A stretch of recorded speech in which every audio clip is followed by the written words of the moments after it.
So we are one of the top universities in the world. We're one of the top 2 public universities in the United States.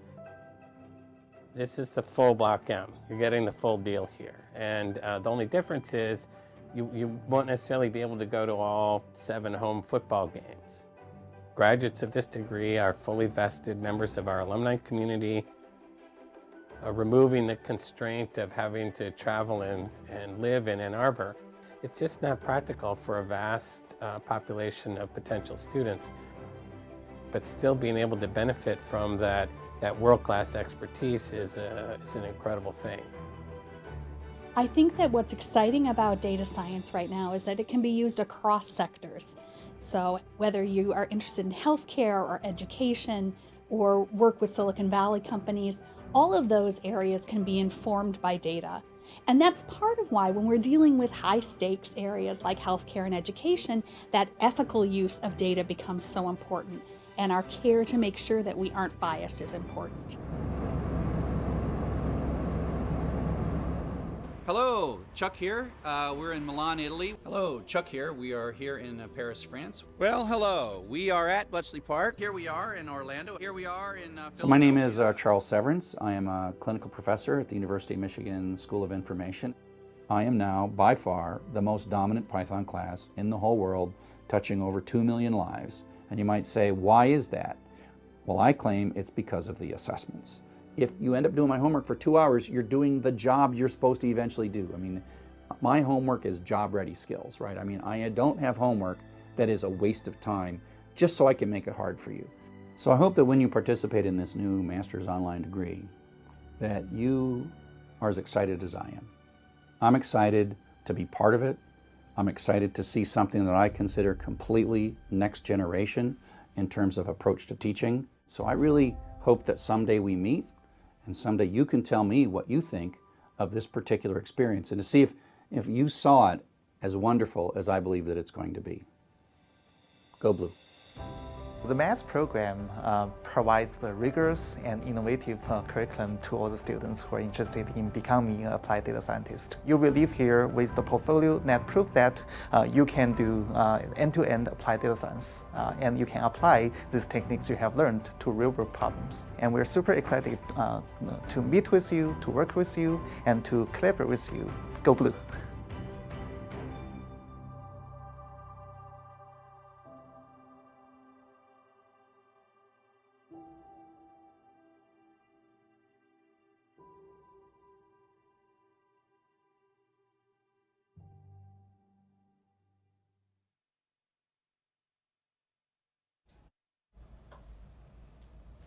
Good afternoon from the East Coast of the United States of Michigan, and welcome to the University of Michigan School of Information Masters of Applied Data Science webinar.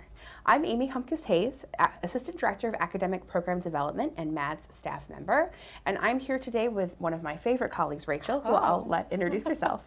Hi everyone, my name is Rachel Weiner. I'm the Associate Director for Recruitment and Admissions here at the School of Information, and very fortunate to be able to work with the awesome MADS team on the launch of this new degree program here at the School of Information. Fabulous. So Rachel and I are going to spend about an hour today answering your questions, but before we do that, we want to give you a brief overview of the MADS program. So for those of you who are joining us who are new to MADS, welcome, and so we can help you understand in a little bit more detail why it is that we're launching a program like this. And then Rachel's also going to walk us through the application requirements, because as we've communicated across various channels, our final application deadline in order to join us in the fall 2019 cohort is June 1st. So after Rachel and I get done doing our brief overview of the program and admissions requirements, we will welcome you to ask any questions that you have as they relate to the MADS program, and certainly we'll do our best to try to answer them. So why don't we go ahead and get started, Rachel, by talking a little bit about the program.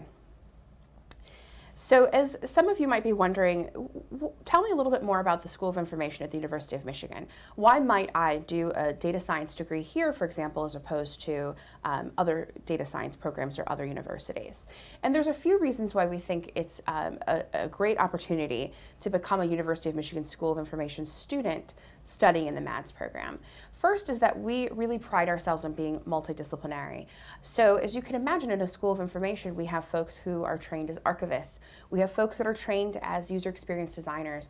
We have folks that study human-computer interaction. And then, of course, we also have a wonderful cadre of data scientists who have both deep and wide expertise in how to successfully practice data science.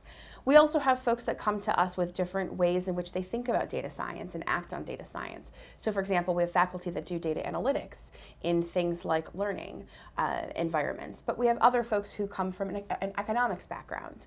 So it is in the multidisciplinary approach that we take that will give our math students access to both deep and wide data science knowledge and practice that they'll be able to put to work after they graduate.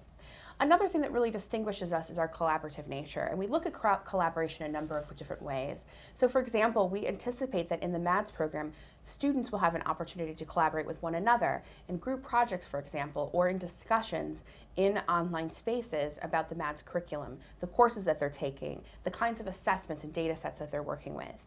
We also look at how we collaborate across different roles in the School of Information. So for example, as a MADS student, you get to join a community that is also made up of wonderful faculty, staff, and of course students that will also be participating in our residential programs. So there's ample opportunities for you to collaborate, for example, within a team of faculty and staff, with other students from other UMSI programs, and really to put to use your data science skills in a number of supplemental education opportunities that will complement the degree. The third is that the University of Michigan School of Information is quite innovative. As you can imagine, lots of people use those words, but really believe that that's true for a number of reasons, including the MADS program and its the way in which we're structuring it itself. So the idea of having a 34 credit model where most of the courses are 1 credit, 1 month-long courses in and of itself is quite novel. And it's a great example of how we practice innovation in the University of Michigan School of Information. We also practice innovation in how we do research, how we approach putting information to work for the betterment of human good, and how we approach the kinds of multidisciplinary projects that we work on. Relatedly, we also really orientate ourselves to the future. So not only are we thinking about the data science problems and the ways in which we train data scientists for today's jobs, but we're also thinking about what the data science jobs might be of tomorrow. And we want our graduates to become a part of a community where they're prepared for both walking right out of their completing the degree and into a data science role, as well as being a successful data scientist for 5, 15, or 20 years to come. And then finally, we are a school that prides itself on having an international ethos. So that means that we both support, welcome, and are very enthused by folks that are right next door to us that might want to join us in this online degree, but also we anticipate that we'll have students joining us from across the world. And that's not unique to the MADS program. So fortunately in the School of Information, we've been able to embrace and employ lots of different individuals, in faculty and staff roles, as well as admit students to our residential programs from all over the world. So for those of you that might say, well, if I was looking at a ranking, for example, where would the School of Information rank? And we're fortunate enough to say that we're the #1 information systems school in the world.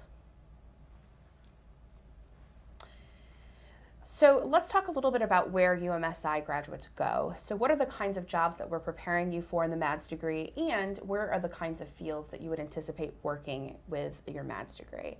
So in the circle on the slideshow that you are watching, you will see a number of sectors where UMSI graduates work. So these would include things like technology, which may seem fairly obvious, so companies like Facebook, Google, Amazon, but we also see a number of our grads go on to financial services. So for those of you, for example, that are interested in employing data science in finance, for instance, we would be a good fit. We see a number of our graduates go into consulting roles, for example. We definitely anticipate that we're going to have MADS students who want to employ data science in the healthcare realm. So that might mean working for a hospital or an insurance company, for example, doing data science for them.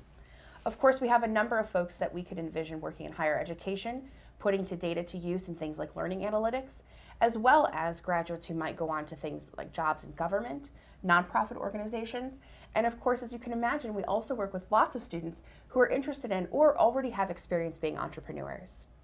So the great news is that UMSI graduates go on to diverse fields where they represent the School of Information and themselves in numerous positive ways, and where they're making real organizational change using the skills that we teach them.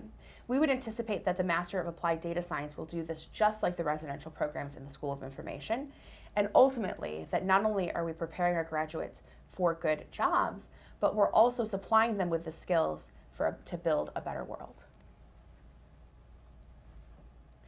So let me talk with just a little bit more detail about the Master of Applied Data Science degree itself. So what are ways in which we distinguish our degree, for example, as compared to other data science degrees, or how do we even just talk about what MADS is? First, I should say, just in case it wasn't obviously obvious, which it probably was, and that is that this is the UMSI's only completely online degree. So if you're accepted into the MADS program, you don't have to worry about coming to Ann Arbor. If you want to come to Ann Arbor, that's certainly something that we could help facilitate. But you could do the degree entirely remotely and come out with a UMSI degree that's been fully credentialed and the transcript and all of the grade data to prove it. We are teaching what we call end-to-end data science. And what that means is we're really thinking about what's the cycle with which someone would go through if they were employed as a data scientist in the field, from problem identification and data collection through dissemination and presenting of data results. And those results may be to other data scientists or folks with quant skills, or those could be folks who are lay audiences, where you're using your data science knowledge and visualizations in order to compellingly present data science results to folks that don't have a background in data science. So along the trajectory of the courses that we will be offering, you'll have lots of opportunities to engage every major set of data science skills across that trajectory. Or in other words, we like to say that our program really sits at the intersection of computation, theory, and application. Whereas other programs may focus most exclusively on theory or on computation, but not necessarily have the opportunity to work with real-world data sets or to apply their data science skills and actions and projects. In the MADS program, you'll have the opportunity to do all of those things. So we like to say that we are essentially building both breadth and depth in all essential data science subjects. Another thing that distinguishes our program is that the courses are being built and taught by core UMSI faculty. So our MADS students will have access to the same faculty in the Coursera platform where we're hosting the degree that they would have in a classroom right on our campus here in Ann Arbor. So we're really excited about exposing students to the plethora of faculty in the School of Information, some of which may be very familiar to those of you that have participated in one of our massive online open courses, like Chuck Severance, for example, who's very well known for teaching Python, or Chris Brooks, who's very well known for teaching Python in data science, and to lots of additional faculty who are new to this environment, but is super excited about exposing themselves to our MADS students and offering you, again, some really rigorous and applied data science courses. So the program is made up of 34 credits, the majority of which are in 1 month, what we call session or sessions, which are 1 month courses. So in each session, students have an opportunity to take between 1 and 3 credits. So essentially, you could take between 1 and 3 credits a month. So over time, what that means is that once the program is fully launched, you could finish the degree in as little as 12 months. The caveat being, for those students that are admitted to and matriculate to our fall 2019 cohort, you will be able to finish the degree in at least 24 months, and you could go up to however longer, because we're going to be continuing to roll out the curriculum as we launch the program. So initially, if you're accepted to the program, you're making at least a 2-year commitment to work with us and be with us. But over time, you could finish the curriculum, or you could finish the degree in as little as 12 months and as many as 36 months or beyond. So in addition to the 1 month, 1 credit courses, we have 3 what we call data science and action projects, 2 of which are punctuated within the degree path. So you take a series of courses and then you participate in one of these data science and action projects, and 1 that's at the end of the experience, which we would call the culminating capstone experience. These opportunities will enable our students to really put into practice the data science skills that they're learning in each of the courses, as well as understand and work within the intersections between, or how we synthesize these skills across courses. So for example, when we talk about how do things like data manipulation, visual exploration of data, data science ethics, and efficient data processing all fit together. Well, our data and science in action projects will give you an opportunity to do that. So the good news is that students will not only come out with a degree, a fully accredited degree from the University of Michigan School of Information, but they'll also come out with a portfolio of work that they can showcase skills and products to employers as they're navigating getting data science jobs. And then finally, I want to mention that we consider MAD students to be full students with access to all of our UMSI services and enrichment opportunities. So although you may not be with us here in Ann Arbor, we're doing lots of work already in ensuring that you have access to things like our career services team, in our career development office, events that feature high-profile data scientists, and a number of other services and opportunities that we would give any University of Michigan School of Information student. So now that I've talked a little bit about the program and hopefully excited all of you even more, I'm going to turn it over to Rachel, and she's going to talk a little bit more depth about the application requirements. Great, thank you. So whether you have already applied for Fall 19 or are still considering Fall 19 or a different term, I just wanted to briefly run through some of the program requirements for the application. And so they're listed here on your screen as kind of a snapshot, a little snippet, and I will kind of go into a little bit more depth about each and what we mean by these materials. So the first one here is talking about transcripts. So any institution where you would have received a degree, we will want to receive those transcripts. There is an easy way right in the application where you can upload unofficial copies. Those unofficial copies are perfectly great for our review process, and it allows us to quickly get those processed for you and move that on to review. So any transcript, as I mentioned, that you have received a degree from, please do add those to the application directly. We will, if it is an international institution, need an English translated version if the original copy is not in English. For your resume, there is another upload section, and we get often some questions about what kind of format or what types of things you should be highlighting in a resume. And I would say it varies, and it kind of goes by person to person. In general, we would be looking for a description or highlighting areas of your professional experience, areas of academic experience, but also really wanting to better understand who you are, and that might come through in other volunteer or leadership or professional affiliations that you hold. So really thinking about that resume holistically, which I'll talk about too in our admissions process, to really highlight who you are and the experiences you've had to date. There are several essays. There are about exactly five, short essay prompts that are more about your academic interests and sort of your interest in pursuing this particular degree here at the School of Information and within this Masters of Applied Data Science context and within the online platform. So there's several questions that get more at your academic statements of purpose and interest there. And then there is an uploaded one-page personal statement, which gives you that opportunity to reflect on and indicate different pieces about who you are, whether that's academic, professional, or personal, that kind of bring you to want to apply and pursue this degree. So a different way for you to exemplify different areas of who you are in your background to the committee, obviously knowing that part of our holistic review is wanting to better understand the whole person and the whole applicant throughout the process. There are 3 letters of recommendation, and they can be any combination of professional and academic references. So depending on your experience and whether you are still closely connected to an academic reference writer, we have seen absolutely a combination, and that is totally fine, of academic and professional references. And then for any non-native English speakers, there is an English language proficiency requirement.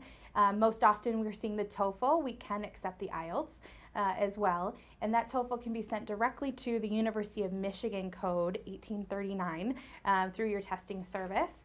And that would come to us, and you can see on our website we list in more detail different ways that you might be eligible to waive that requirement. So if you feel that you are eligible for that waiver, do look on the website to confirm. Feel free to reach out to us too if you feel that you have questions about whether you are eligible for that waiver, but that would be a component as well.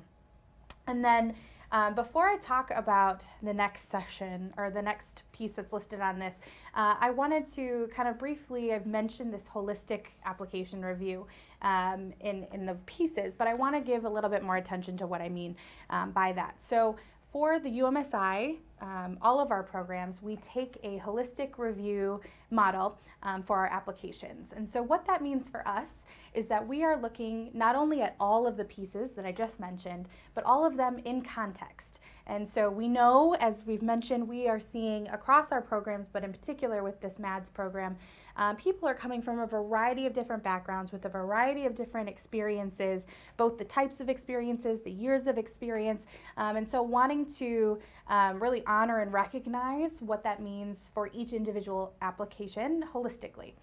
So all of the pieces that I mentioned are going to be reviewed within the context of you and your application. So one of the examples that I give sometimes is around transcripts, for instance. So oftentimes some folks are wondering, what if my GPA is X, and what does that mean? And because GPA is just one academic indicator, part of our holistic review is really looking at an entire transcript to say, how did they perform in particular courses that might better reflect their success in this type of a degree program? Also for those who might have 5, 10, 15 plus years of experience after a GPA, what does it mean to have the context of that professional experience in addition to what just a GPA might tell about someone? So really wanting to emphasize that we look holistically at these applications and the application materials. And then secondary on this slide, so I wanted to hand it off to Amy in just a second. So those are the pieces for the application itself, which would all be due by that June 1st time for fall 2019. And from there, we're able to make admissions decisions to conditionally admit students to the program. And so part of that conditional admission is then performing well in these entrance assessments, which I will let Amy talk a little bit more about them. Great, thank you, Rachel. So as Rachel indicated, upon conditional admittance, you will get access to 2 entrance assessments, in which both will need to be passed in order to be fully admitted into the MADS program. The good news is that you'll have multiple attempts to pass these assessments, and in fact, we will also offer you practice assessments that will be hosted in Coursera, where the actual assessments will be hosted, so you'll have ample opportunity to practice both our question type as well as within the Coursera and Jupyter Notebook infrastructure in order to prepare. So the entrance assessments span 2 topics. The first is Python. So what I didn't mention earlier is that this data science degree is entirely hosted in Python. So what we mean by that is that the programming language that we'll be teaching and that students will be learning and then applying is Python. So in order to be successful in the program, we want to see at least a basic kind of level of Python proficiency. And so the Python assessment is 2 components. One is a multiple choice exam component where you'll be answering questions about Python. And then the second is a coding assignment that you will do in Coursera where you're actually coding in Python. The second assessment is a statistics assessment. So as you can imagine, statistics knowledge is also really essential to data science. And so what we're looking for are folks that can successfully pass what we would call an introductory statistics level assessment.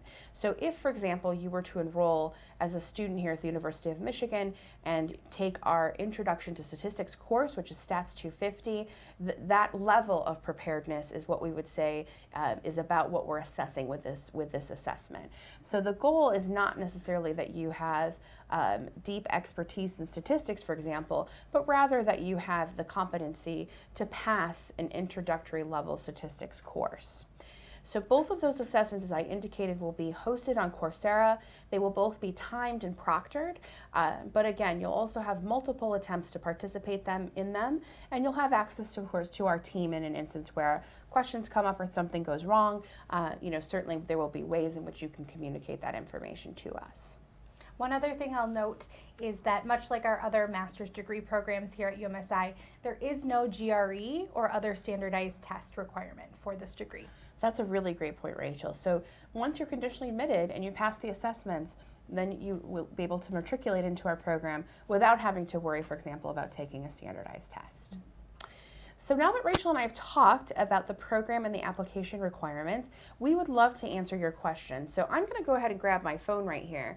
And it's not because I am checking social media, which I think is a joke I've made in every one of these webinars, and is probably getting old to the rest of the folks in this room. But you're still not doing it. But I'm still doing it. But I rather am going to go ahead and use this as an opportunity to communicate with the person that's monitoring our questions, who's Caitlin, who's not on camera, but is in our room, and some of whom you may actually know over email because she answers a lot of our maths questions.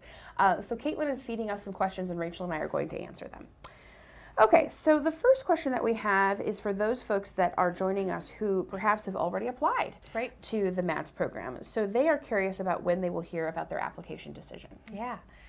So we are continuing to process applications, but we expect that within the next 10 to 14 business days, we'll be able to release that initial round of decisions. I do encourage any of you who have applied to continue to check your application portal.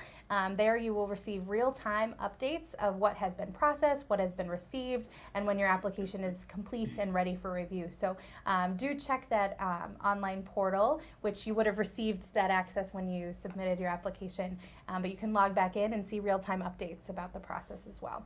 Great, thank you. And you know what I appreciate is that you've joined us for the webinar. You had applied to the program, which is really exciting. Yeah. I know you and I talk often about how committed we are to ensuring that those decisions get out, and that we're working really diligently to get those decisions out as quick as we can. If Absolutely. That makes sense. Yeah, excellent. So in an instance, for example, where you are not accepted into the inaugural class, the fall 2019 class, can you repurpose or reuse your recommendation letters if you apply again? Yes. So for those of you who maybe don't decide to apply or do apply and aren't admitted in the fall 19 cycle, there are absolutely certain pieces of your application that we can support you in reusing. I think we would also want to connect with you about your interest in reapplying, because we can often work with you to determine maybe there's different ways that you can bolster an application for a future cycle. So we might even help with recommendations around different ways that you can position your application materials to be more competitive in a future term. But there definitely are certain pieces, I would say, sometimes letters of recommendation are reused. Oftentimes things like transcripts or test scores would carry over as well. Great. Thank you. So as we talk about applications, as you can imagine, not only are folks invested in knowing what the process is, when the decision may be communicated, but of course they're also interested in how the degree will be, how they'll fund the degree. Yeah. So in an instance where someone applies now, for example, or between now and June 1st, how do we treat those applicants for scholarship consideration? Yeah. Good question. So, and I didn't mention funding, so I can talk about that briefly now. Great, thank you. So our degree offers opportunities for scholarships to any applicant who is applying. So this includes obviously the part-time, since all of these students for this year you will all be part-time, but it is our funding options and scholarship opportunities are open to whether you're a domestic or international applicant. And so those decisions are going to be made separately from an admissions decision. So most often, I would say all the time, you will hear about your admissions decision first, and then financial aid and scholarship consideration will come a little bit later in a separate email. But anyone who applied prior to the April 1st deadline was part of the priority consideration for those scholarships. And so what that means is that you are being considered kind of on the early end of the cohort who's applied. Anyone who's applying since April 1st and up to June 1st will still be considered for funds, but it would be kind of after that priority application or that priority consideration was given. Great. So relatedly, we have someone wondering how many students will we actually plan on accepting. So what might the cohort look like? And this is another topic that you and I actually talk often about, because there's not a hard and fast rule, for example, about how many students we accept, for example, or matriculate. Yeah, I would say we expect that we will have a cohort of about 150, which I think to Amy's earlier points about the experience that we're really wanting to cultivate within this online platform and within this degree, I think that 150 number right around there maybe really reflects some of that commitment to ensuring that this launch and this opportunity to connect with one another is really successful. So I imagine that we'll have a cohort of about 150 students for fall 2019. That's great. And if a student, for example, or an applicant, I should say, is someone who has, let's say several years of working experience and subsequently or consequently has been away from academic environments, what would you recommend to them about the nature of their letters of recommendation? So in other words, who should they ask for letters from? Yeah, so someone who maybe doesn't have any connections, or it's been a while since you've been in sort of an academic setting, it's perfectly appropriate to have all three of your references be from something more professional. And by professional, I mean these could be supervisors, current supervisors. We often see folks who might be affiliated within different places in their community if they serve on a board, or we've seen other professional recommendations coming from people who maybe don't work individually with them on a day-to-day in the workspace, but can give a professional reference based on different ways that they might interact. Great. So I would say most often someone who's been out of school a while, we would typically see 3 professional references. Excellent. So we know, for example, that we have applicants who are interested in starting the MADS program and then potentially adding another master's degree program along the way, or folks that are perhaps already in a master's degree program and want to add MADS to that. And so the question has come up, how feasible or how practical is it to do that? So what I would say is that we are actually still figuring that out as an institution at the University of Michigan. So as it stands right now, at this very moment today, we don't necessarily have the capacity for someone to dually enroll in the MADS degree and, let's say, a residential UM program, or even like the MADS degree and another online program at the University of Michigan. I do think that will evolve over time, and it's certainly something that if someone has a very specific case, we could at least get your information and perhaps answer questions on. But I would say, generally speaking, when it comes to University of Michigan programs, it wouldn't necessarily be possible at this point in time to concurrently do 2. Yeah, but probably not as a dual degree with the benefits of the reduced time to degree. That's exactly right. Now, again, we anticipate that could change over time, and so certainly it's something that we continue to investigate and are also open to getting feedback on in an instance where someone says, this is what I would like to do. If nothing else, it gives us great fodder for how we think about it and ultimately actualize what a plan might be. So we're getting questions about assessments, and that makes sense to me. And so one of the questions that we have is, when do you need to take the exams? So is it after you've been admitted to the program or after the deadline for the application has ended? So the answer to that question is after you have been conditionally admitted to the program. So we will communicate with you how to access those assessments and the time frame for completing them once you've been conditionally admitted to the program. And when I say conditionally admitted, Rachel, can you explain just what that means? Sure, yeah. Thank you. So you will receive notification through our system, through the portal, via email that says, congratulations, you are conditionally admitted. And so essentially that just means that based on the holistic review of all of the application materials you submitted, that we have decided to conditionally admit you upon completion of these exams. Excellent. So relatedly, we have someone who is curious about what the pass rates are for the exams. So what I will say is that we are looking for a pass rate that is the majority of answers correct. So somewhere around, kind of an 80% range. It is not to say that, as I indicated before, that we won't have multiple opportunities for people to pass. It is not to say that we won't communicate with folks or be willing to have conversations. in an instance where it's not working. Certainly there are ways for you to prepare for those assessments, and that would include in some of our massive online open courses. So for example, we have multiple MOOCs that are on Python that we offer through the University of Michigan School of Information. The University of Michigan also offers a MOOC on statistics in Python. So there's certainly great opportunities to prep in an instance where it's been a while, perhaps you haven't taken a statistics course in some time, but generally speaking, we're looking for the majority of answers to be correct. We're not looking for 100% pass rate in order to say that, in order to confer that yes, you've passed. And again, you will have multiple opportunities to take the assessments. So if you've taken a statistics courses and received credit, are you still required to take the assessment? Yes.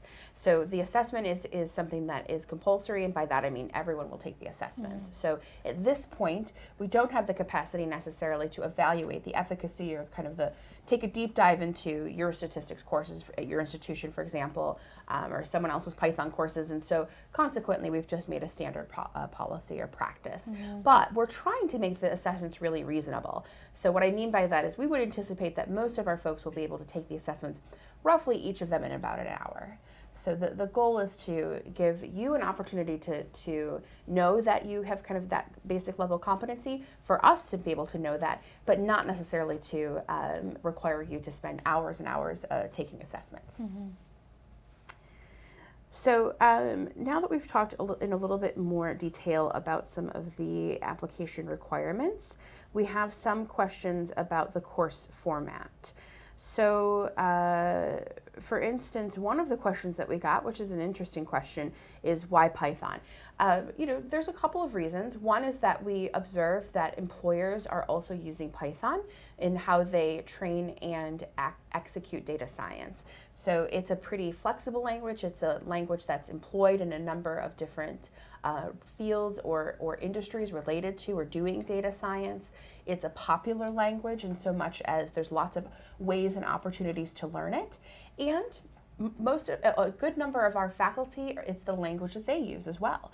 And so there are, as a school at the University of Michigan School of Information, Python is really one of the major languages that we teach students to use and that we employ then in a number of different applications, including data science. So what does that mean for other languages like R, for example? We're fully aware that there are, of course, opportunities and challenges with any language that you make a decision to use, knowing that then you're not introducing another language. So we recognize that R, for example, is not the language that we're using. It doesn't preclude you and us from exploring opportunities where you might be able to supplement some of your instruction in R. Certainly we've talked about what a future might look like for our program that includes more use of R. But for now anyways, we're feeling really good about Python for a number of reasons, including all of the benchmarking that we've done with industry, as well as the expertise of the faculty in the School of Information, many, if not most of whom have, at least for the MADS degree, have really great fluency and a lot of experience applying Python to data science. So another question that we got is around group projects and whether or not students will be automatically assigned or can self-select into groups. Yeah, it's a great question. Yeah, interesting. It is interesting, and group work, of course, is important, and yet, often the feedback can be mixed about it. We get it. We are trying to strike a good balance between not requiring our students to do so much group work that it's challenging for them to complete the courses. We recognize that we will have likely a good number of working professionals in our program, and so for them time might be more limited. At the same time, there are lots of learning benefits from working in groups, and frankly we all know it's also a professional. It's quite reflective of the field. Yeah, exactly, and it's a professional expectation. So we can't tell you with any certainty when you will be assigned versus when you will have the opportunity to assign yourself. That's really a faculty kind of course level decision for our program.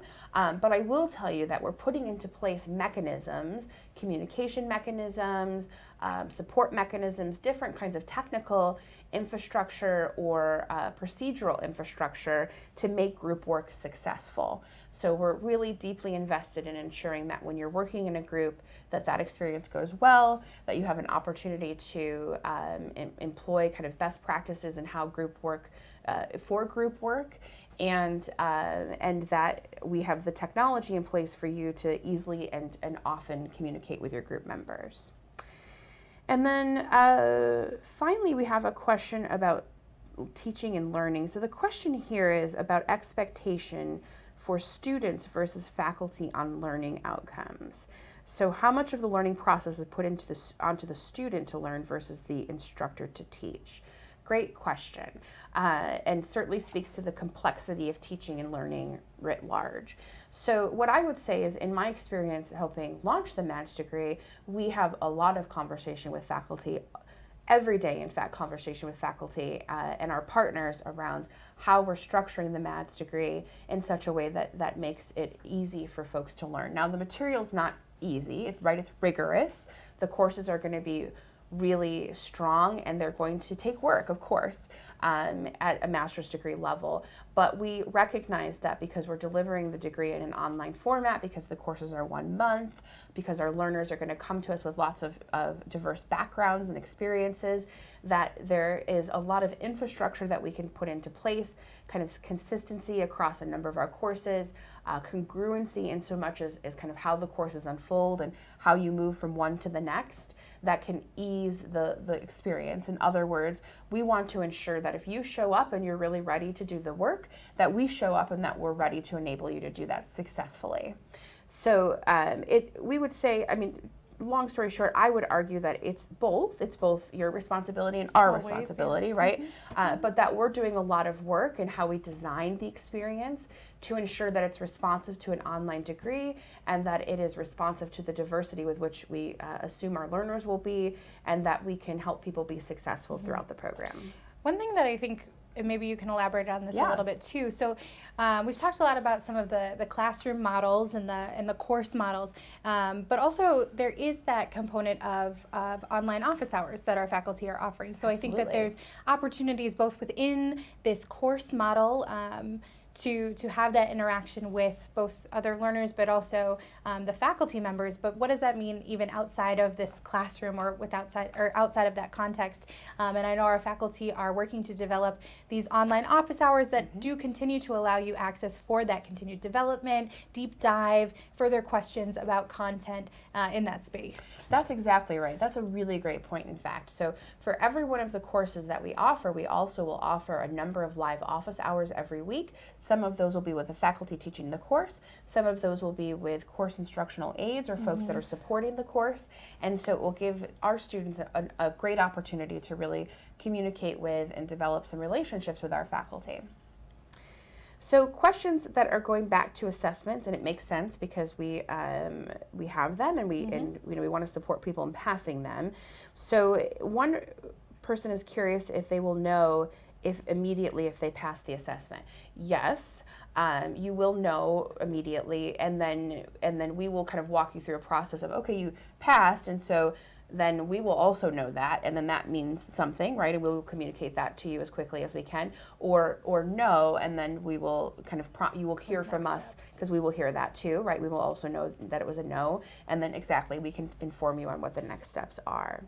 How long will applicants or conditionally admitted students have to take the assessments once they've been informed of their admission status? That's a good question. I would say we're still finalizing the time frame. We want to give people enough time to adequately prepare. So I will certainly tell you it wouldn't be like a 1 week turnaround. No. But at the same time, we also know that our program is launching in September, and we want people to be admitted and matriculated and ready to participate in our onboarding experience and participate in a couple of webinars with our faculty and some staff in the School of Information. So we're trying to strike a balance between those two things. It's a great question. And when we give you the assessments, we'll tell you, so you will know. Okay, so are there any kind of immersive opportunities to come onto campus to meet fellow students and faculty in the program? That is something that we are currently figuring out. So in an instance where, I will say this, informally, if you were to notify us that you're coming to campus, we would support that, and we would make efforts to ensure that you have an experience that includes engagement with us when you are here in Ann Arbor. Formally, we are still determining what our model may be for this next year or 2 years, and when we may offer opportunities to come to campus that are more formal for a whole, let's say, cohort of MAD students. But I will say this, if you want to come to Ann Arbor, we will help support you in coming to Ann Arbor and ensuring that you get to meet and some of the folks that are here and participate in some of the great events or other opportunities that we have here at the School of Information. And then one person inquired about resources. So because we indicated, which is true, that MAD students will have the same resources as on-campus students, if we live nearby, does that mean that we'll have access to UM facilities and buildings? So we are still working out the very fine details on which UM facilities you may or may not have access to. I will tell you that you will certainly have access to the library. You may definitely attend any UMSI event that is open to the UMSI community.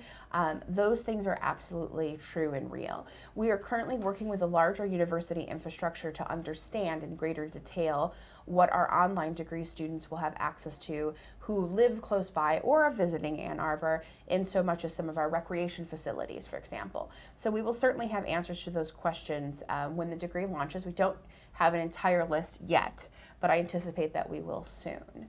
And then for those of you that are not close to Ann Arbor, as I indicated earlier, we are looking for and will implement opportunities for you to be more engaged in the Ann Arbor in kind of University of Michigan community. We will just do that in ways that are account for distance. So that may mean, for example, live streaming events. It may mean recording things and offering them at a later date. It may mean bringing someone in and putting them in front of camera to do a Q&A that's not a MADS faculty, but perhaps a data scientist who's a UMSI alum, who's practicing in the field. Yeah, there's lots of opportunities, and we're figuring out when and where those will be, but I will tell you with certainty that they're going to happen. Okay, so Rachel, great admissions question. Is there a minimum GPA? There is not. We have a preferred minimum of a 3.0, but we do not have a hard cutoff minimum. And in fact, part of that holistic review is exactly why we don't have a hard cutoff for any of those components. Great. And then is there a minimum GPA for your participation in the program? Yes. So those things will be communicated to you in the onboarding and orientation experience. Generally, in our residential UMSI programs, we do have GPA minimums that you have to meet. The same thing would be true for MADS, but we also have a really wonderful infrastructure for support. So in an instance where we observe, where someone tells us that they're struggling, there are certainly things that we can do in ways that we can support and intervene in order for you to be successful. So do know that also comes with that requirement. Yes, we have it, but it's not in a vacuum, if that makes sense. Mm-hmm. Rachel, another question about admissions. I graduated over 10 years ago, or for folks that have graduated some time ago. How do they get copies of your transcripts to you? Like, what might that look like? Yeah, so for those of you who've been out of school for a little bit and don't have immediate access to any type of copy, we've seen a variety of things. Oftentimes by reaching out to that institution, they might have some type of portal that you can log into as an alumni to gain access. As I said, we just need an unofficial copy. So it doesn't have to be anything with a seal. It doesn't have to be signed and delivered at this point. That would only be upon admission. So for the review process, it really can be something that is downloaded from a portal that you might have access to. Some folks who might have official copies themselves that were given to them at some point, we've seen them scanned and kind of uploaded in there as well. So anything that doesn't come directly from the institution is always going to be considered unofficial from our standpoint. But we've seen a variety of different ways that folks have been able to kind of upload those unofficial copies. Most institutions will keep those records. If there is an instance where an institution for any number of reasons might not have that record, do reach out to us and we will work with you on next steps. Great. Have we made a decision on, or do we know the approximate number of scholarships that will be given out? We don't have an exact number, but we do expect that they will range from partial to full tuition. And as I mentioned, they will be offered, they are eligible or anyone who applies is eligible for those scholarships. And so we expect to have a little bit more of that decision made after the deadline, but we are continuing to work on those models right now. So as we've been pretty clear about, our first cohort will complete the degree in a minimum of 24 months. And so rightfully people have been inquiring about, can we speed that up? Can we make it go faster? So, if courses are produced, ahead of time, can we release them, for example? And unfortunately we can't. And the reason why is because when we release a course or we offer a course, not only are we offering the lecture content, the materials, the assignments in Coursera, but we're also offering a faculty who's been assigned to teach that course and one or more course instructional aides or folks that are supporting, again, the teaching and learning in that course.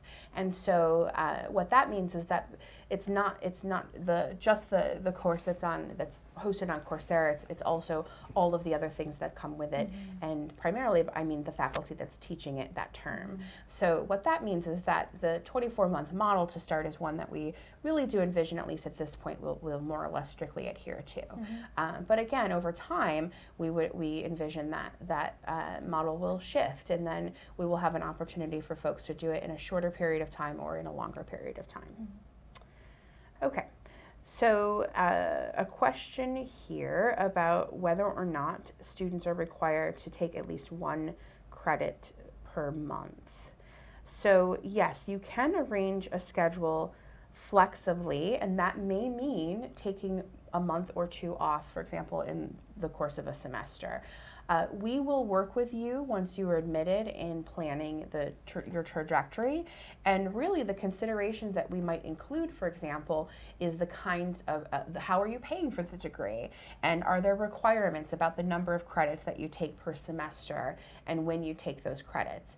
If in fact you're funding the degree yourself or your employer is funding the degree, and so they've indicated that you could take as few or as many credits a month as you want to, then by all means you could take 2 credits in September, no credits in October, 3 in November, and 1 in December. So that's absolutely possible. So currently we're working with a number of systems at the University of Michigan in determining things like how will students pay their tuition bills, and will that work exactly like it does for residential students or a little bit differently, how does the registration process work? Because all of that will be in the University of Michigan systems that we use for all of our 19 schools and colleges in our existing degree programs.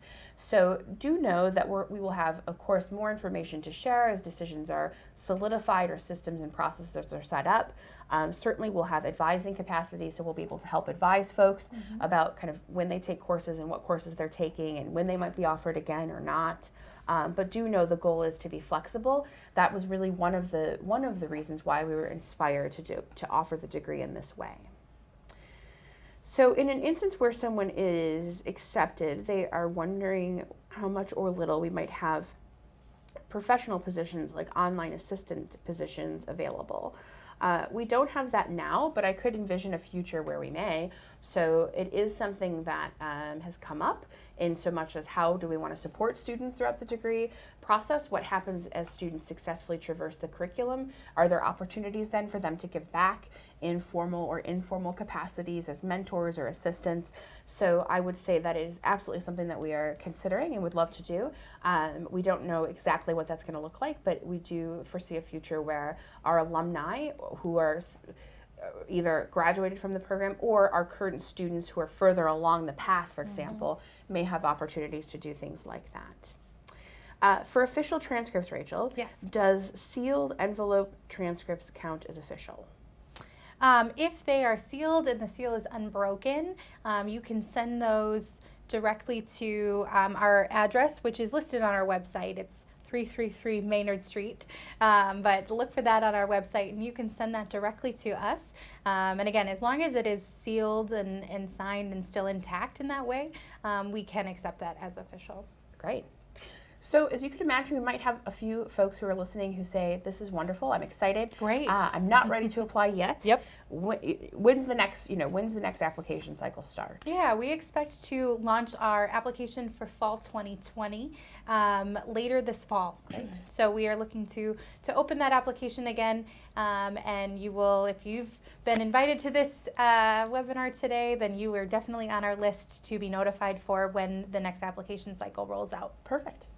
So Rachel, for those folks that are looking for more information about the MADS program, they're ready to apply, where might we direct them? Yeah, so on our screen right now is a couple of two resources. So one is our website, and that has all of our recent up-to-date information, including a lot of the things we've talked about today. So things like our tuition model, things like the test answer the questions for There's some sample questions. Thank you. Yep. Sample questions Yep. for the assessments we discussed, more information and in-depth about all of the application criteria, as well as a link to the application right there on that link on our website.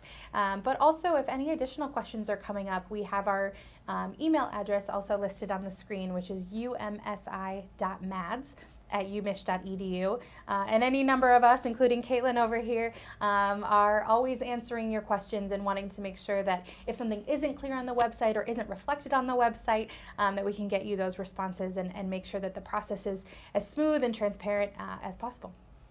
Excellent. Well, we're starting to draw to a close of our hour, and we have just a couple more questions that we're happy to answer as we wrap up. So one is around whether or not our MADS students will have an opportunity to participate in thesis research and publication.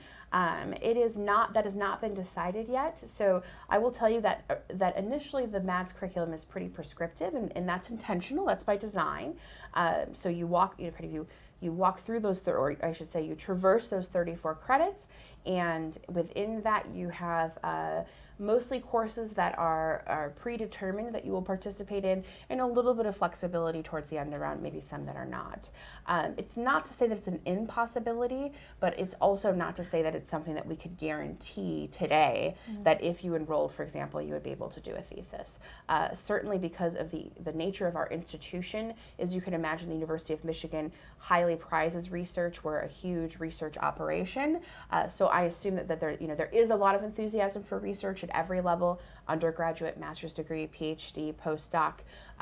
It is really about understanding kind of how research best fits into a program like this, and how we successfully support kind of rigorous master's degree level research in an online program. So something that we're still figuring out.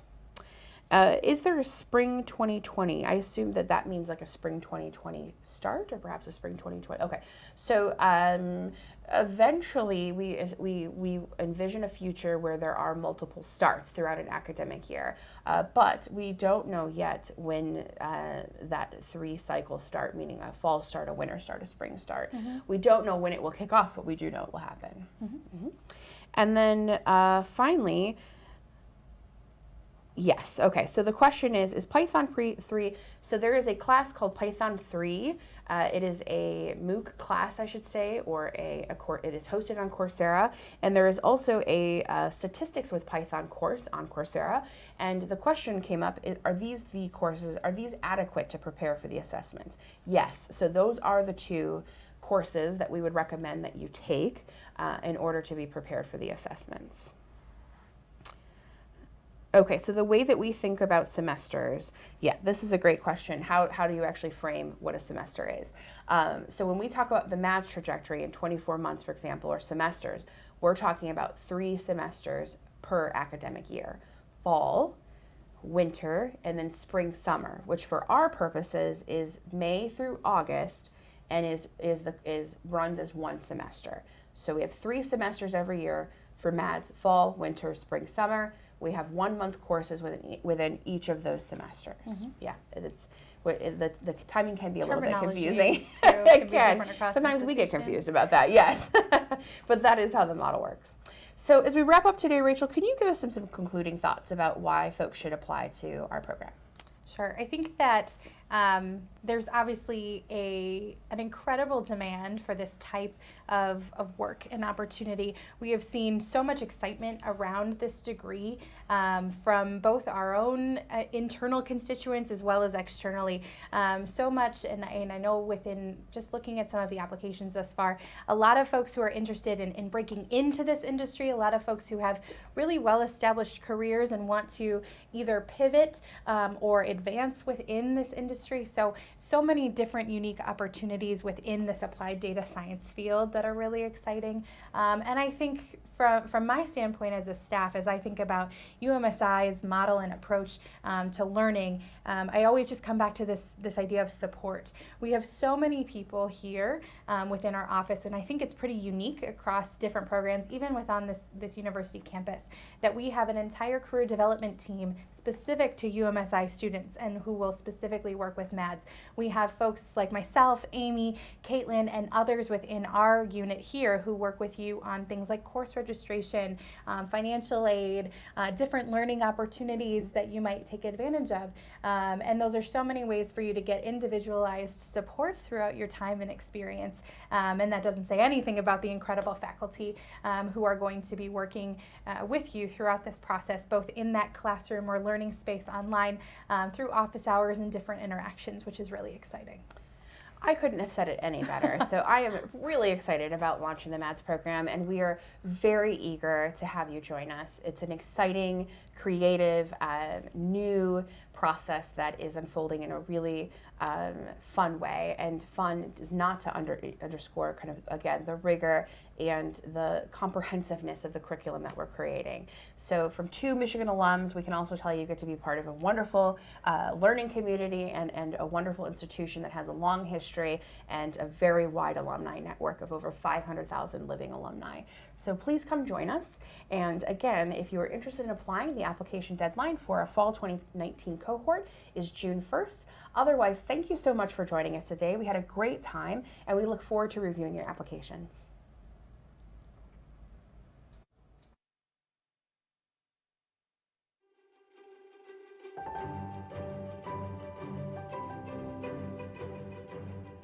So we are one of the top universities in the world. We're one of the top 2 public universities in the United States. This is the full Block M. You're getting the full deal here. And the only difference is you won't necessarily be able to go to all 7 home football games. Graduates of this degree are fully vested members of our alumni community, removing the constraint of having to travel and live in Ann Arbor. It's just not practical for a vast population of potential students, but still being able to benefit from that world-class expertise is an incredible thing. I think that what's exciting about data science right now is that it can be used across sectors. So whether you are interested in healthcare or education or work with Silicon Valley companies, all of those areas can be informed by data. And that's part of why when we're dealing with high stakes areas like healthcare and education, that ethical use of data becomes so important, and our care to make sure that we aren't biased is important. Hello, Chuck here. We're in Milan, Italy. Hello, Chuck here. We are here in Paris, France. Well, hello. We are at Bletchley Park. Here we are in Orlando. Here we are in So my name is Charles Severance. I am a clinical professor at the University of Michigan School of Information. I am now, by far, the most dominant Python class in the whole world, touching over 2 million lives. And you might say, why is that? Well, I claim it's because of the assessments. If you end up doing my homework for 2 hours, you're doing the job you're supposed to eventually do. I mean, my homework is job-ready skills, right? I mean, I don't have homework that is a waste of time just so I can make it hard for you. So I hope that when you participate in this new master's online degree, that you are as excited as I am. I'm excited to be part of it. I'm excited to see something that I consider completely next generation in terms of approach to teaching. So I really hope that someday we meet and someday you can tell me what you think of this particular experience and to see if you saw it as wonderful as I believe that it's going to be. Go Blue. The maths program provides the rigorous and innovative curriculum to all the students who are interested in becoming an applied data scientist. You will leave here with the portfolio that proves that you can do end-to-end applied data science, and you can apply these techniques you have learned to real-world problems. And we're super excited to meet with you, to work with you, and to collaborate with you. Go Blue!